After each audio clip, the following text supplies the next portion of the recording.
কি লোটে মাছের ফিশ ফিঙ্গার খাবে নাকি? তো চলো ভিডিওটা শুরু থেকে শেষ পর্যন্ত দেখা যাক। তো ফার্স্টে আমরা নিয়েছিলাম লোটে মাছ, যেটা ভালো করে আমরা ধুয়ে নিলাম। ধুয়ে নিয়ে ভালো করে জলটা ছেঁকে নিয়ে এর মধ্যে দিয়ে দিলাম 1 চামচের মতো নুন এবং হাফ চামচের মতো হলুদ। এটাকে ভালো করে আমরা মাখিয়ে নিলাম। মাখিয়ে নেওয়ার পর গ্যাস জ্বালিয়ে দিয়ে দিলাম কড়াই, তার উপরে লোটে মাছগুলোকে এরকম করে ছেড়ে দিলাম। লোটে মাছের মধ্যে কিন্তু সিদ্ধ করার জন্য কিন্তু জল দেবেন না, কারণ লোটে মাছের মধ্যে অলরেডি জল থাকে।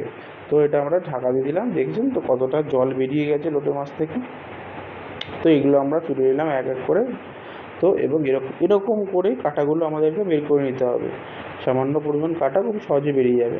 তারপরে আমরা দিয়ে দিলাম হাফ কাপের মতো সর্ষের তেল, তার মধ্যে দিয়ে দিলাম কুচানো পেঁয়াজ, একটা আমরা কুচানো পেঁয়াজ ইউজ করেছিলাম, এবং 3-4টে কুচানো কাঁচা লঙ্কা। ভালো করে একটু লাল লাল করে ফ্রাই হয়ে যাওয়ার পরে দিয়ে দিলাম আদা রসুনের পেস্ট, দিয়ে আবার একটু নাড়িয়ে নিলাম। নাড়িয়ে নেওয়ার পরে দিয়ে দিলাম হলুদ গুঁড়ো, জিরে গুঁড়ো, লঙ্কা গুঁড়ো, নুন দিয়ে আবার একটুখানি কষিয়ে নিলাম। তারপরে উপর দিয়ে দিলাম ধনেপাতা, ধনেপাতা দিয়ে আবার একটু নাড়িয়ে নিয়ে দিয়ে দিলাম লোটে মাছটা। তো লোটে মাছটা আবার ভালো করে এই মশলাটার সাথে ভালো করে কষিয়ে নিলাম। তারপর উপর দিয়ে দিলাম লেবু, লেবু দেওয়ার পরে গরম মশলা দিয়ে দিলাম 1 চামচের মতো, দিয়ে আবার একটু কষিয়ে নিলাম।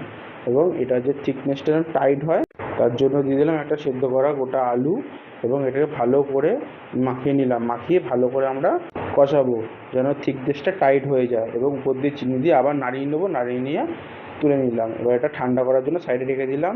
তার পাশে দিয়ে দিলাম 2টো ডিম, একটুখানি নুন আর একটু গরম মশলা দিয়ে ভালো করে ডিমটা আমরা ফাটিয়ে নেবো। এবং তারপরে নিয়ে নেবো আমরা এই ঠান্ডা করা ফিশ ফিঙ্গারের পুরটা। পুরটা হয়ে গেল, এবার ডিমের মধ্যে চুবাবো আর বিস্কুটের গুঁড়োর মধ্যে ভালো করে মাখাবো।